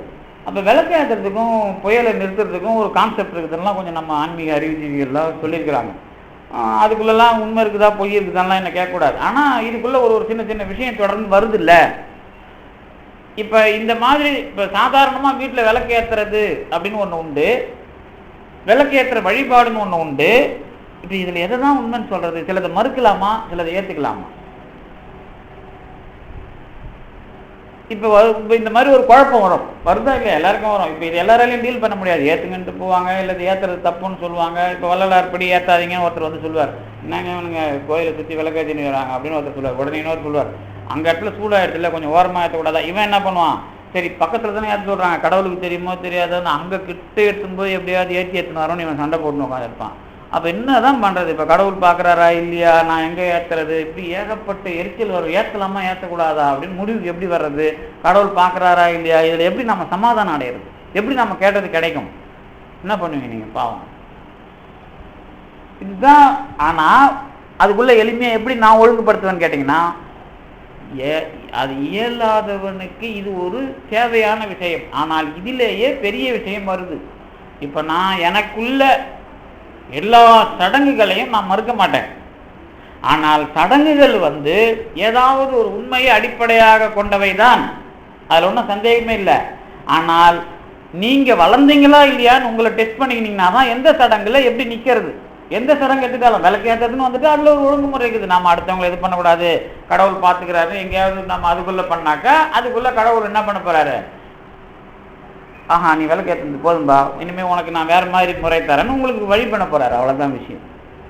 நான் விளக்கு ஏற்றுற வரைக்கும் எனக்கு அந்த தெளிவு வரலன்னா நான் விளக்கு ஏற்றி கிடக்க வேண்டியதான், சண்டை போட்டு கிடக்க வேண்டியதான். ஆனால் விளக்கு என்பதும் இந்த உலகுக்கு சூரிய ஒளியோ அல்லது வந்து ஜோதியோ இருக்குதுங்கிற விஷயமும் அதுக்குள்ளே இருக்கும். ஆனால் இதுவே அதை காட்டிடாது. இது வந்து அது ஒரு தொடக்கமாக உங்களுக்கு அமையும். ஆனால் இதுக்குள்ளே வர்ற எல்லா சடங்குகளும், இப்போ எந்த சடங்கையுமே என்னால் மறுக்க முடியல. யோசனை பண்ணி பார்த்தா, இப்போ நான் வள்ளலாரை படிக்கிறதுனால சடங்கை மறுக்கிறேன்னான்னு கேட்டால் தனிப்பட்ட முறையில் நான் எந்த சடங்கையும் மறுக்க மாட்டேன். ஏன் அப்படின்னா யோசனை பண்ணி பார்த்தா எந்த சடங்கும் ஏதாவது ஒரு உண்மை இல்லாமல் கடவுள் அதை மனத்தில் என்ன பண்ணி வைக்கல, தொடங்கி வைக்கவில்லை. ஆனால் அந்த சடங்குக்குள்ளே இவனுடைய மனநிலையில் தெளிவான ஒரு விஷயம் வருகிறதா என்பது கண்காணிக்கப்படுகிறது. இதுதான் மனசை சுத்தம் பண்றது. இதுல வளருகிற காலத்தில் இந்த சடங்கு என்பதற்கு அவன் என்ன பண்ண மாட்டான், அதுலேயே அவிஞ்சிட மாட்டான், அதுலேயே கிடந்து முடங்கிட மாட்டான். அப்ப அவனுக்கு மனநிலை வளராத வரைக்கும் அந்த சடங்குக்கு அவனுக்கு வித்தியாசம் புரியாது. அது யாரா இருந்தாலும். அதனாலதான் மற்ற மார்க்சியர்களோ அல்லது நாத்திகவாதிகளோ நம்மளை பார்த்து என்ன பண்ணானுங்க, இவங்க ஏமாத்துறதுக்காக இதை பண்றாங்க. அப்ப அவன் மனநிலை மாறாதவன் அதை வச்சு பொழப்பு தான் நடத்துவான். வேற என்ன பண்ண முடியும்? அதை வச்சு அவன் ஏமாத்தி தானே ஆகணும், அதில் தான் அவன் வாழ்ந்தாகணும். இப்போ அது நான் இந்த மாதிரி சித்தாந்தத்தில் கூட எழுதியிருப்பேன். ஒரு காலத்தில் இப்போ சங்கரர் என்ன பண்ணுறாரு அப்படின்னா, ஞானம்தான் பெருசு, வேள்வி சடங்குலாம் தப்புன்னு எதிர்க்கிறார். வேள்வி சடங்கு பண்ணவங்கலாம் எதிர்க்கிறார். குமரில பட்டர்லாம் செத்து போகிறாங்க. அவர் வேள்விலாம் பண்ணுற கர்மகாண்டிகள், அவர்லாம் உமி வச்சுக்கிட்டு செத்து போகிறார். உடம்பு முழுக்க உமியை கொளுத்திக்கிட்டு செத்து போகிறார் குமரில பட்டர். இப்படிலாம் சங்கரர் பண்ணிட்டு கடைசியாக தமிழ்நாட்டு கோயிலில் வந்து எல்லா கோயிலையும் ஏற்படுத்தி எல்லா கோயிலையும் பூஜை பண்ணுறதுக்கு வேலை பார்க்குறாரு. அப்போ என்ன அர்த்தம், அதுக்கு சந்தர்ப்பவாதம் பேர் அதுக்கு. அப்போ என்ன, அப்போ அந்த ஒரு நான் எடுக்கிற அணுகுமுறை அதுக்குள்ளே எனக்கு தெளிவை தரலைன்னா நான் என்னவாயிடுவேன், மறுபடியும் எனக்கு இயல்பு தன்மையை நான் அடைய முடியாமல் அப்போ தண்டிக்கப்படுகிறேன். இப்போ தான் நாம் தீவினைன்னு ஒன்று பேசுகிறோம். அது தண்டிக்கப்படுதல் அல்ல, நான் எதை புரிந்து கொள்ளவில்லையோ அதற்கான பயிற்சி. அதோட ரிசல்ட் வரும்போது எல்லாமே எனக்கு நல்லதுக்கு தான் பண்ணான் அப்படின்னு புரியும். அதுதான் நன்று உடைய அணை தீயது இலானை அப்படின்னு அது மாறும். அப்போ இயல்பு அப்படின்னு வள்ளலார் சொன்னதுக்கு காரணம் என்னன்னா, இந்த எதிர்த்தன்மை இல்லாத ஒரு இடத்தை அடையிறது. எதிர்த்தன்மை இல்லாத ஒரு இடத்தை அடையும் போது நமக்கு அது எதுவாகுது, ஒன்றும் நம்முடைய மனத்தை காட்டுறதுலேயே அமையுது. இப்போ இதில் ஒரு சின்ன இன்னொரு இடம் ஒன்று உண்டு. இதில் என்ன இன்னொரு இடம் அப்படின்னு கேட்டிங்கன்னா, இது ஒரு சின்ன புரிஞ்சிக்கிற இடம் தான். இப்போ நான் இன்றைக்கி பேசுனது எல்லாமே என்னன்னா, ஆன்மீகத்தில் இருக்கிற மனநிலை ரீதியாக எவ்வளோ குழப்பம் இருக்குதோ அவ்வளோ குழப்பத்திலையும் ஏதாவது ஒரு வகையில் நமக்கு இந்த வள்ளலாருங்கிற ஒரு கொள்கை வந்த பிறகு எந்த மாதிரியான தெளிவுகள் நமக்கு அமைய வேண்டும் அப்படிங்கிறதுக்கு தான் இவ்வளோ நேரம் நான் பேசுகிறது. அதில் இயல்பாக வருதல் அப்படிங்கிறது தான் அதோட தலைப்பு. இப்போது இவ்வளோ சமாச்சாரம் இருக்குது, இவ்வளோ விகற்பங்கள் இருக்கிறது, இவ்வளவு வேறுபாடுகள் இருக்கிறது, எல்லாம் இருக்கும். நம்ம படிக்கிறது போகிறது வர்றது எல்லா விஷயங்களும் நமக்குள்ள மனசை சுத்தப்படுத்துறதுன்னு சொன்னேன்ல. இதுக்குள்ள நான் தனியாக ஒதுங்கிடுறது அப்படிங்கிறதையும் நீங்கள் இதில் அப்படியே ஏற்றுக்க கூடாது. இந்த இடத்துல இதுக்குள்ளே என்ன பண்ணுவாங்க, இதுக்குள்ளே நீங்கள் மனநிலை ரீதியாக தெளிவாயிடுறீங்கல்ல, இதுலேருந்து ஒதுங்கிடுங்களேன் அப்படின்னு கொண்டு வந்து சில பேர் அதை கொஞ்சம் பயிற்சி கொடுப்பாங்க, அதை கொஞ்சம் பேசுவாங்க. அதுவும் இங்கே கிடையாது. இதில் என்னன்னு கேட்டிங்கன்னா, ஒதுங்கிறதுங்கிறது உங்களுக்கு பிரச்சனையிலிருந்து நீங்கள் உங்கள் அளவில் ஒதுங்கிறது மட்டும்தான். மனநிலை ரீதியாக எந்த வேலையிலிருந்து ஒதுங்கக்கூடாது. அப்போ எல்லா தொடர்பும் இருந்துகிட்டு இருக்கோம், அதில் எல்லா சமூகமும் அதுக்குள்ள உறவும் இருந்துகிட்டு இருக்கும். எனக்கு கற்றுக் கொடுக்குற பிரச்சனையில் எனக்கு மனநிலை தெளிவாகி நான் மனநிலை ரீதியாக தான் மேலே போயிட்டு இருக்கணும். நான் உடனே எனக்கு என்ன சார்ந்து இருக்கிற அந்த உறவு அதுக்குள்ள இதுக்குள்ள இருந்தெல்லாம் நான் நானா வெளியேறதுங்கிறது ஏற்றுக்கொள்ளப்படாது. இந்த இடத்துல இந்த ரகசியத்துல ஏமாந்தீங்கன்னா நீங்களா போனீங்கன்னா அது ஒரு பாவம் ஆயிடும். அதுக்கு புரிய வைக்கிறதுக்கு இன்னொரு செட்டப் கொடுப்பான் கடவுள். ஏன்னா உங்க மனநிலை போற போக்குலயே கடவுள் வந்து எல்லாத்தையும் அவருக்கு அந்த கட்டன் ரேட்டுக்குள்ளேயே அவருக்கு அந்த உரிமையே கிடையாது. கடவுள் என்ன பண்றாருன்னா ஒரு பைண்டிங். இந்த கடவுள் இடத்துல இன்னும் ஒரு அவருக்கு இருக்கிற பிரச்சனை, கடவுளுக்கு இருக்கிற பிரச்சனை இந்த இடம் தான். என்ன அப்படின்னா, இதை கற்றுக் கொடுக்கறதுக்கு எனக்கு இந்த செட்டிங் பண்ணி வைப்பான். ஆனால் இது என்ன பண்ணணும்னா அந்த நேரத்தில் வந்து இதுவாக டபக்குன்னு வெளியே வந்துடுச்சுன்னா பிரச்சனையான கடவுள். அப்போ இதுக்கு என்ன பண்ணுவான்? அப்போ ஐயோ இந்த இடத்துல இவன் எகிரிட்டானே, இவனுக்கு இதிலிருந்து இயல்பாக வராத மாதிரி ஆகிப்போச்சு அப்படின்னு அதுக்கு ஒரு செட்டிங்ஸ் அவன் அந்த பிறப்புலேயே கொடுக்குறதா அடுத்த பிறப்பில் கொடுக்குறதான்னு அவனுக்கு குழப்பம் வந்துடும். இந்த அருளாளர்கள் வரலாறுல வர்ற சிக்கலுக்கெல்லாம் இதுதான் காரணம். அருளாளர்கள் வரலாறுல நீட்டி அதுக்குள்ள அவங்களே போட்டு கொடைஞ்சிருப்பான் கடவுள். வள்ளலாராக இருந்தாலும் சரி, அது பாம்பனாராக இருந்தாலும் சரி, திருஞான சம்பந்தராக இருந்தாலும் சரி. திருஞான சம்பந்தர்லாம் கண்ணீர் விட்டுருக்காரு கடைசி காலத்தில். கடைசி காலம்னா அந்த கல்யாணத்துக்கு அன்னைக்கு கண்ணீர் விட்டாலும் அவர் தான். நீங்கள் வேறு பேர்லாம் விடுவான், அது வேறு விஷயம். நான் சொல்கிறது கல்யாணங்கிறதுக்குள்ளேயே இல்லாமல் அப்படின்னு அதெல்லாம் மறுக்கலையா அவர்? ஏன்பா இதுன்னா அதில் அவங்க சொல்கிறாங்க அதுக்குள்ளே நிற்கிறாரு. ஆனால் அதுக்குள்ளே அது வேணான்னு அவர் தனிப்பட்ட முறையில் கேட்குறாரா இல்லையா? உறவுகளோடு இருக்கிறாருல்ல, அப்பாவும் இருக்கிறாரு, அம்மாவும் இருக்கிறாங்க, கல்யாணமும் நடக்குது. ஆனால் அவ்வளோ பெரிய ஆள் ஏன் அதை கல்யாணத்தை தடுக்கலை? வேணாம் மன ரீதியாகவே தடுத்துருக்கலாம் இல்லை? கடவுள்கிட்ட சாமான் கேட்குறாரு, பொருள் கேட்குறாரு, அப்புறம் வந்து பணம் கேட்குறாரு, மன்னனை வந்து திருநூறு வச்சே முதுகில் நீக்கிறாரு.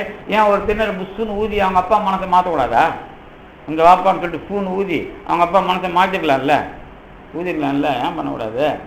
ஆனால் பண்ணல. அப்போ தன்னுடைய மன ரீதியாக மேலெழுகின்ற அவர் அப்படின்னு தான் அதுக்குள்ளே பார்க்கணும். ஆனால் அந்த உறவுக்குள்ளே விடுபடாமல் அதுக்குள்ளே இருக்கிற இந்த சிக்கலில் நீங்கள் வரும்போது தான் உங்களுக்கான கடவுள் பாத்திரம் இயல்பான தன்மை புரியும். அது தவிர புரியாது. அதுதான் கடவுளை உணர்கிற ஒரு முறை. மற்றபடி நீங்கள் கடவுளுக்குள்ள பயிற்சி சடங்கு இதெல்லாம் வந்து இப்போ இருக்கிற வாழ்க்கையில் நான் அடுத்த மனநிலை எப்படி புரிஞ்சிக்க போகிறோம் அப்படிங்கிறதுக்கு உதவுமே தவிர அது எதுவுமே எப்படி உலகத்தில் இருக்கிற அனைத்து தத்துவங்களும் கடவுளை காட்டுகிறேன்னு சொல்லுதோ அது மாதிரி உலகத்தில் இருக்கிற எந்த தத்துவமும் என்ன கேட்டால் தமிழ்நாட்டில் காரைக்கால் அம்மையார் அல்லது திருவள்ளுவர் இங்கே வள்ளலார் பாம்பனார் வரைக்கும் இருக்கிற தத்துவத்தை தவிர எந்த தத்துவங்களுக்கும் கடவுளை காட்டுகிற தகுதியே அடிப்படையே இல்லை. ஆனால் கடவுள் பற்றி பேசலாம், அவ்வளோதான் என்னை பொறுத்த வரைக்கும். இது வந்து வாதம் புரியறதுக்கெலாம் இல்லை, அனுபவம் என்பது எவருக்கும் இல்லை. இங்கே மட்டும்தான் அந்த அனுபவம் தொடர்ந்து என்ன பண்ணப்படுகிறது, பேணப்பட்டு வருகிறது. அந்த வகையில் நீங்கள் என்ன பண்ணலாம், இந்த உரிமையில் இருக்கிறதே உங்களுக்கு பெரிய கிஃப்ட் தான், பெரிய அன்பளிப்பு தான். ஆனால் இதுக்குள்ளே இருக்கிற பிரச்சனைகள் புரிஞ்சிக்க வைக்கிறது தான் உங்களுக்கு கடினம். இதுக்குள்ளே இந்த மாதிரி புரிஞ்சுக்கிட்டே நான் சொன்னது ரொம்ப சரியான உதாரணம். திருஞான சம்பந்தர் குழந்தையிலே பால் குடித்தவர், குழந்தையிலே பாட்டு பாடினவர், எதிரிகளை வீழ்த்தியவர், இவ்வளவு பெரிய ஆற்றல் உடையவர். அவங்க கல்யாணத்தை வேணாம், ஏன் கல்யாணம் பண்ணி அந்த பொண்ணை எடுத்துகிட்டு போகணும்? அவப்பாவும் யாரையா கல்யாணம் பண்ணி நல்லா இருந்திருக்கலாம்ல. அதான் பொண்டாட்டி கையை வச்சு ஏங்க சொல்லணும்? உங்களுக்கு இவ்வளோ பேசுறீங்கல்ல, பெண் உரிமை பேசுகிறாரு, இவ்வளோ பெரிய விஷயம் பேசினவருக்கு அவருக்கு வேணான்னு சொன்னார்னா அதை வேணான்னு ஏன் அன்னைக்கு சொல்லணும்? இந்த காலத்தில் பொண்ணுங்க பண்ணுறாங்க, கல்யாணம் பண்ணிட்டு புருஷங்கிட்ட இருந்து ஓடினா தான் ஓடுறது ரைட் ட்ராயலாக பண்ணுறாளுங்க. வீட்டில் அப்பங்கிட்டே சொல்லிட்டு ஓடி போக வேண்டியது தானே. இன்னொருத்தனை தாலி கட்ட வச்சுட்டு அன்றைக்கி நைட்டோட நைட்டாக ஓடுற வேலை தான் இன்றைக்கி இப்போ ஓடுறதே அதிகமாக நடக்குது. அதுக்கு காரணம் என்னன்னா சேஃப்டி கரெக்டாக இருக்குது. ஏன்னா அப்பா அம்மா கேட்க முடியாது, ஓடிட்டு தெளிவாயிடும். அப்பா அம்மா கிட்ட கல்யாணம் பண்ணிக்கிறதுக்கு ஓடிட்டாக்கா ஈத்தான் வச்சு வேற என்ன கல்யாணம் பண்ணிடுறாங்க. இதுனா கரெக்டாக எவனையும் கல்யாணம் பண்ண முடியாது, ஓடனா கரெக்டாக ஓடலாம் அப்படின்னு தெளிவாக பண்ணுறாங்கல்ல. அந்த மாதிரி கான்செப்ட் வளருது இல்லை உங்களுக்கு? நான் சொல்றது புரியுது இல்லை? இப்போ எவனையாவது கல்யாணம் பண்ணிட்டு ஓடினா தான் அவனை ஈத்தான் வச்சு கல்யாணம் பண்ண மாட்டாங்க. ஆனால் முதல்ல ஓடிட்டா ஈத்தான் வச்சு வேற ஆளை கல்யாணம் பண்ணுறீங்களே நீங்கள், அடாப்டியா நீங்கள் கேள்வி கேட்குற மாதிரியே வீட்டில் இருக்கிறவங்க பண்ணுறாங்கல்ல. அப்போ அதுலேருந்து தப்பிக்கணும்னா இப்படி பண்ணாதான் எவன் தலையாக உருட்டுனா வேலை முடிஞ்சு போச்சு இல்லை. இப்போ 90% கல்யாணம் ஓடி போகிறதுல அப்படி தான் நடக்குது. ஒரு அட்வான்ஸாக இருக்குது. ஏன்னா அதுக்கு மேலே தடை வரக்கூடாது. அப்போ திருஞான சம்பந்தரும் அப்படி தானே பண்ணுறாரு அப்படின்னு சொல்லிடலாமா? அப்படி சொல்லக்கூடாது இல்லை. உதாரணத்தை சொல்லுங்களேன் சார். உதாரணத்தை சொல்லி பார்த்தீங்கன்னா உங்களுக்கு தெளிவாக தெரியுது இல்லை. நீங்கள் திருஞான சம்பந்தர் அப்படியே படிக்கும்போதே பெரிய, அதாவது உங்களுக்கு வந்து அதுக்குள்ளே உங்களுக்கு அதுக்கும் சம்மந்தமே இல்லாத மாதிரி படிக்கிறது. அவர் அப்படியே பண்ணார். அப்பா கேட்குறாரு, போய் கேட்குறாரு, நீங்கள் கேட்குறீங்கன்னு கேட்குறாரு. அதே மாதிரி அந்த அம்மா அழுகுறாங்க. யார்? மங்கையர்க்கரசியார். அவங்களுக்கு தானே இவரை பார்த்து அழுகுறாங்க. அங்கே நீங்கள் கவலைப்படாதம்மான்னு சொல்லிட்டு தானே பண்ணுறாரு. இங்கே மட்டும் என் அப்பா கிட்ட வந்து இந்த கல்யாணம் பண்ண வேணாம்னு சொல்லிட்டு அவர் மட்டும் போக வேண்டியது தானே. அங்கே தான் வந்து ஆன்ம ஈடேற்றத்துக்குள்ள அந்த ஆன்மாவினுடைய மனத்தை மேலே தூக்கிட்டு போவாங்க. ஆனால் அது அந்த காலத்தில் எந்த விதமான மோதலுக்கு உட்படாமல் தன் செயலை நகர்த்தணும். இதுக்குள்ள நீங்க நகர்த்தினா கூட கடவுள் ரொம்ப அவன் அறிவாளிங்கிறது அங்கதாங்க தெரியும், வேற எங்கேயும் தெரியாது. கடவுள் அறிவாளிங்கிறதே உங்களுக்கு அங்கதான் தெரியும். ஏன்னா நீங்க நினைக்கிறதுக்கு மேல அவன் நினைக்க கூடாது, உங்களையே மேல தூக்கணும். அவன் எவ்வளவு தெளிவா திங்க் பண்ணணும் பாருங்க. இதுதான் இந்த இயற்கை அனுபவிக்கிறது, அதுக்குள்ள நிக்கிறது, நாமா நிக்கணும். இப்ப வள்ளலார் கூட அது ரொம்ப எச்சரிக்கையா இருந்திருந்து கட்டி பார்த்துட்டார். ஆனா கட்டின பிறகு அவர் எடுக்கிற ஒவ்வொரு நிலையும் ஸ்டாண்ட் இருக்குல்ல, நிலைப்பாடு, அதுக்குள்ள ரொம்ப கவனமா இருந்தார். பின்னாடி அந்த கவனம் இல்லைன்னா இன்னும் ஒரு எத்தனை வருஷம் கழிச்சு மரணமில்லா பெருவாழ்வு கொடுத்துருப்பான்னு தெரியாது. ஏன் இவங்களெல்லாம் 16ல் கொடுத்தோம், வள்ளலாருக்கு மட்டும் ஏன் அத்தனை வயசுல கொடுக்கணும்? இவர் சின்ன வயசுலேயே சிதம்பரம் 3 மாசம் குழந்தையிலே சிதம்பரத்தை பார்த்துட்டார்ல, ரகசியத்தை. அவருக்கு ஏன் உடனே கொடுத்து அனுப்ப வேண்டியதானே, பேக்கப் பண்ண வேண்டியதானே? அவர் மூலமா ஒரு வரலாறு, அவர் மூலமா ஒரு கோயில், அவர் மூலமா ஒரு பெரிய விவாதம், அவர் மூலமா ஒரு பெரிய விஷயம், இதெல்லாம் ஏன்? சரி விடுங்க, அதுதான் போட்டோம். இப்போ ஏன் வள்ளலாரை ரொம்ப பிரபலமான சாமியாரா கடவுள் படைக்கல? சரி, அட்லீஸ்ட் சாய்பாபா மாதிரி கூட ஏன் படைக்கல? இல்ல. கொள்கைன்னு வரும்போது இது பிரபலம் முக்கியம் கிடையாது, பிரபலம்லாம் முக்கியம் கிடையாது. அதில் ஊரில் இருக்கிற எல்லாரும் வள்ளலாரை தெரிஞ்சுக்கணும்லாம் கிடையாது. வள்ளலாரை தெரிஞ்சுக்கிறங்கிற முறையில் வர்றவனுக்கு அது கண்டிப்பான அந்த உண்மையை வழங்கும். இப்படி வச்சுங்களேன், ஏன் கடவுள் யாராவது ஒரு சாமியார் அனுப்பி இங்கிலீஷ்லேயே பாட வைக்கல? இங்கிலீஷ்லேயே பாடின எத்தனை பேருக்கு இந்த அனுபவம் கொடுத்துருக்குறாங்க? இங்கிலீஷு உங்களெல்லாம் வாழ வைக்குது, ஆனால் கடவுளை வாழ வைக்கிறதுக்கு தமிழ் தானே இருக்குது. அதுதானே இருக்குது, வேற என்ன இருக்குது? அதில் தானே திருஞான சம்பந்தர் வராரு, அதில் தானே வள்ளலார் வராரு, அதில் தானே பாம்பனார் வராரு. அப்போ நீங்கள் பெரிய ஆள் தானே, உங்களுக்கு அது ஒத்துக்க மாட்டீங்க. அதுக்கு நான் என்ன பண்ண முடியும்? அதுக்கு நானும் ஒன்றும் பண்ண முடியாது, வள்ளலாரும் ஒன்றும் பண்ண முடியாது. ஆனாலும் அவர்கள் வரலாற்றுக்குள் நாம் சொல்லுகிற மகிமை கிடையாது. நமக்கு இருக்கிற வருத்தத்தில் நீங்கள் கடவுளை உணர்ந்தால் அவர்கள் வரலாறும் நிகழ்த்தப்பட்டது இந்த உண்மைக்காக. அதில் தான் திருஞான சம்பந்தரும் வள்ளலாரும் பாம்பனாரும் இன்னும் திருநாவுக்கரசர் சுந்தரர் எல்லாரையுமே நீங்கள் பார்க்கணும். அப்படி பார்க்க தெரிஞ்சாதான் நாமளும் கடவுளை நோக்கி போயிட்டு இருக்கிறோன்னு தெரியும். அப்போதானே நாமளும் இதை செய்யணும்னு தோணும். அப்போதானே செயற்கரிய செய்வார் பெரியர்னா நாம இல்லைன்னு ஒதுங்க மாட்டீங்கல்ல. செயற்கரிய செய்வார் பெரியர்னா நம்ம வேலை இல்லைங்க, அது பெரியவங்க தாங்க பண்ண முடியும் அப்படின்னு ஒதுங்க மாட்டீங்கல்ல. நாம என்ன அந்த வேலைக்குள்ள நாம செய்ய ஆரம்பிச்சாதானே நீங்க பெரியரா செய்ய முடியும். நான் செய்ய ஆரம்பிச்சாதானே சார் நான் பெரிய வேலையை செய்யறேன்றதை காட்ட முடியும். நான் செய்யவே இன்னும் நம்ம ஆளுங்களுக்கு என்னன்னா, இந்த ஆன்மீகம் வந்த உடனே எடுத்த உடனே பெரிய கூடையா தலையில கடவுள் கொடுத்துருவான். இவன் இருக்குது தம்மா துண்டு மண்டை. இந்த மண்டை ஏற்கனவே பிரச்சனை கண்டே பயந்து போய் கிடக்கும். இது பெருசா கேட்டு உட்காந்துருக்கும், எனக்கு இப்படி குத்தாருன்னா நான் இப்படி பண்ணுவேன் அப்படின்ட்டு. நீ எதுக்குமே உள்ள நுழையில, உனக்கு மட்டும் இவ்வளவு தூக்கி வச்சா என்ன ஆடின்னு உட்காந்துருக்கு போறியா? ஒன்றும் கிடையாது. இல்லை ஆடின்னு தான் உட்காந்துருப்பான், இப்படி ஆடுவான்ல தாங்காம. அப்ப என்ன அர்த்தம்? நான் எந்த விஷயத்துக்குள்ள என்னுடைய சின்ன விஷயத்தையாவது நான் ஈடுபடுத்தாமல் நான் பெரிய விஷயத்துக்குள்ள வர்றதுங்கிறதுக்கே வாய்ப்பு கிடைக்காதுல்ல. அதுதானே கடவுள் அமைக்கிறாரு. அப்ப கடவுள் இல்லை நான் இருக்கிறாருங்கிறது தான் நான் இவ்வளவு நேரம் குறிச்சு இதுல தான் இருக்கிறாருன்னு தெரியும்னு சொல்ல வந்தேன், வேற ஒண்ணும் இல்லை. இருக்கிறாருங்கிறத நீங்க பாட்டை பச்சா கடவுள் நான் கேட்குற மாதிரி இவன் கேட்குற மாதிரி அவர் கொடுக்கணுமா? இவன் கேட்குற மாதிரி தான் இவனுக்கு தானே கொடுத்துருக்கிறாரு. இவன் கேட்குற மாதிரி ஊருக்கு கொடுப்பாரா? இதனால கதையா இருக்குதா? முடியுமா? அது இல்லை, அது சாத்தியமான வழியா? அதுவே தெரியாது இவனுக்கு. அப்ப என்ன பண்ண முடியும்? அதுக்குள்ள நாம இயற்கை உண்மையை தெரிந்து கொள்வதற்கு அப்படி போனா தான் இந்த 6 அந்தமும் அறிவாளியா பிடிக்கிறது, படிச்சு பிடிக்கிறது, அப்புறம் கலையில பிடிக்கிறது, யோகத்துல பிடிக்கிறது, அப்படி பிடிக்கிறதுன்னு போ. நாங்க வேணாம் இல்லை, நீ முயலை பிடிச்சியா, கொசுவை பிடிச்சியா, அல்லது பண்ணியை பிடிச்சியான்னு எதையாவது ஒன்று பிடிச்சிட்டு அவ்வளோதான். பன்றி தானே அவர், பன்றி நரி தானே பிடிச்சாரு. நரி பரியா ஓடுறது தானே அவருக்கு வரலாறுல வருது. ஏன்னா நரிய நீ உண்மையை பிடிக்க முடியாதுன்னு அர்த்தம். அதுக்கு ஏன் குதிரையை பிடிச்சி கொடுக்க வேண்டியது தானே நேரம்? ஏன் கடவுளால் இன்னொன்னத்தை பிடிச்சி இன்னொன்று ஏன் கொடுக்கணும்? நான் தெளிவாக தானே கேட்குறேன்.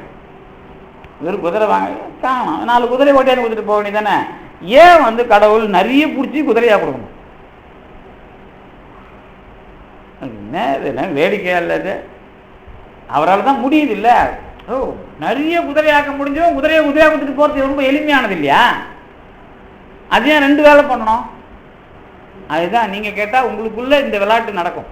அப்ப நானா ஒண்ணு கேட்டா இதுக்குள்ள இன்னொரு விளையாட்டு இருக்குதுப்பா, அந்த விளையாட்டு தப்புப்பா, அப்ப நீ இருப்பா, நானே எது சரியானதோ அதை பண்றேன் அப்படின்னு அர்த்தம் அதுக்குள்ள. அப்போ இந்த மாதிரியான விஷயங்கள் தான் நீங்கள் கடவுள் இருக்கிறார்னு நீங்கள் தெரிஞ்சிக்கிற மாதிரி இருக்கணும். அதான் விளங்குகிறவராய் உள்ளவராய் விளங்குகிறவர், இந்த ரெண்டும் அதில் சேரணுங்கிறார். விளங்குகிறவராய் உள்ளவராய் விளங்குகிறவர். இந்த விஷயம் 6 அந்தத்தில் கிடைக்காது. 6 அந்தத்துக்குள்ள முயற்சி முக்கி போய் முட்டிக்கிட்டு வர வேண்டியதுதான் கடைசியா. ஆனா நீங்க இந்த தன்மைக்குள்ள இருந்தீங்கன்னா அதுல எப்படிலாம் போனாங்கன்றத உங்களுக்கு படம் காட்ட தயாரா இருக்கிறோம். உங்களை நிக்க வச்சு போய் திருநாவுக்கரசர் பாடலையா, காதல் மடப்பிடியோடு களிறு வருவன கண்டேன் அப்படின்னு என்ன அர்த்தம்? எல்லாம் ஜோடி தான் போயிட்டு இருக்குன்னு அர்த்தம். காதல் மடப்பிடியோடு களிறு வருவன கண்டேன். உடனே நம்ம வித்வான்கள் என்ன பண்ணுவாங்க, அது களிருக்குள்ளேயே ஆண் யானையும் பெண் யானையுமாக அர்த்தநாரியாக வருதுன்னு ஒரு விசேட உரை ஒன்று எழுதுவாங்க. இந்த விசேட உரை எழுதுறவங்கெல்லாம் முதல்ல ஸ்டாலின் சொன்ன மாதிரி தான் பண்ணணும். இந்த ஸ்டாலின் இல்லை, அந்த ஸ்டாலின் அவர் தாங்க அந்த வயசானவங்கெல்லாம் தூக்கி போய் இது பண்ணுறாரு. அதாவது இந்த சமூகத்தை தெளிவாக புனரமைக்க விடாமல் இருக்கிற வயசானவங்கெல்லாம் அவர் காலி பண்ணிடுறாரு. அப்போ அந்த மாதிரி நாம் அதுக்குள்ளே ஒன்றை வச்சுக்கிட்டு அதை இழுத்து கெடுக்கக்கூடாது. அதுக்குள்ளே நான் இயல்பாக வர்றதுக்கான வாய்ப்பை வழங்காத இந்த விஷயத்துக்குள்ளே வரக்கூடாது. நான் எல்லாத்தையும் கடவுள் என்னை நிற்க வச்சு காட்டுறான். அவங்க பாருங்க, நான் அப்போ தான் என்ன பண்ணுவாங்க, இந்த சிரிப்புன்னு ஒன்று வருதுன்னு சொல்லுவாங்களே, சிரிப்புனா எல்லல் இல்லை, அது உங்களுக்கு இருக்கிற பிரச்சனை மகிழ்ச்சியாக தெரியும். அதாவது பிரச்சனையில் இந்த பிரச்சனை இவ்வளோ இதுக்கா பண்ணா கடவுள் அப்படின்னு அது கொஞ்சம் நம்மளை ஆசுவாசப்படுத்துகிற விஷயமா இருக்கும். நம்மளுக்கு அப்படியே ஒரு தடை கொடுக்குற விஷயமா இருக்கும். அது கூட பின்னாடி என்ன ஆகும்னா அதை பற்றி ஒரு நினைப்பே இல்லாமல் எல்லா பிரச்சனையும் நடந்துகிட்டு இருக்கும். அது நம்மளை ஒரு பிரச்சனையாக ஆக்காது. உங்களுக்கு நிறைய பிரிவுகள், மோதல்கள், ஏமாத்தலாம் இருக்குது இல்லை, அந்த மாதிரி ஆளுங்களாம் ஆன்மீகத்துக்கு வந்தாங்கன்னா அவங்களுக்கு தெரியும், அவங்களுக்கு அதே மாதிரி பிரச்சனைங்க நடந்துகிட்டே இருக்கும். ஆனால் அது தொடக்க காலத்தில் ஒரு பிரச்சனையில சந்திச்சான் பாரு அறம் நிலையில், அதே வலி இப்போ இருக்காது, அதே வேகம் இருக்காது. ஆனால் எல்லாம் போயிட்டே இருக்கும். இதுதான் அப்படியே படமாக காட்டுவார், நீங்கள் இருந்துட்டு இருக்கீங்க. அதுதான் திருஞான சம்பந்தர் நிற்கிறாரு, மற்றதெல்லாம் படமாக நமக்கு தான் அது படம். அவர் பொறுத்த வரைக்கும் என்ன பண்ணாரு, கல்லூர் பெருமணம் வேண்டாங்கிறதுல அந்த மனநிலை தெளிவாக இருக்கு. அது உலகத்தில் இருக்கிற ரெண்டுத்தையும் பார்க்க முடியுமா? முடியாது. இதுதான் உங்களை தனியாக கடவுள் கொண்டு போகிறது. நாம் என்னமோ கோயிலில் ஒரு மூலையில் உட்காந்து கண்ணை மூடிட்டு இருந்தால் கடவுள் தனியாக இருந்தால் மிளகா போட்டுருக்காருன்னு அர்த்தம் இல்லை. அது அப்புறம் இஞ்சியில் என்னது மஞ்சள், அப்புறம் மற்றதெல்லாம் பருப்புலாம் யார் போடுறது? தனியாக உட்காந்து, அதாவது நான் இதை எதுக்கு சொல்கிறேன்னா ஒரு வேடிக்கை தான் சொல்கிறேன். என்னென்னா, நான் ஓரமாக போய் இந்த சமூகமே அப்படிலாம் ஒன்றும் வேலைக்கு எந்த கட்டத்திலேயும் உங்களுக்கு தத்துவமோ கடவுளோ கிட்டாது. ஆனால் உலகத்தில் தத்துவங்கள் அதை போதனை செய்தன. நம்ம இதில் அது கிடையாது. இது நடுவில் எங்கேயாவது வரும். ஆனால் எங்கேயாவது ஓரமாக போய் உட்காந்து கண்ணை மூடிட்டு உட்காந்துரு இல்லைன்னா அது கண்டிப்பாக கிடையாது. நீ எந்த காலத்திலேயாவது உன்னுடைய செயல்பாட்டுக்குள் ஏதாவது ஒரு வகையில் கடவுள் இருக்கிறார் என்ற இயல்பை காட்டவில்லை என்றால் கண்டிப்பாக உனக்கு அது சாத்தியப்படவே படாது. அதனால தான் இந்த எவ்வளவு பெரிய அறிவாளித்தனமானாலும் முடியாதுங்கிறது தான் 6 அந்தத்தை சுட்டிக்காட்டிட்டு இதிலெல்லாம் போய் முட்டிக்காதீங்க அப்படிங்கிறது ரொம்ப தெளிவாக நமக்கு வள்ளல் பெருமான் அமைக்கிறார்.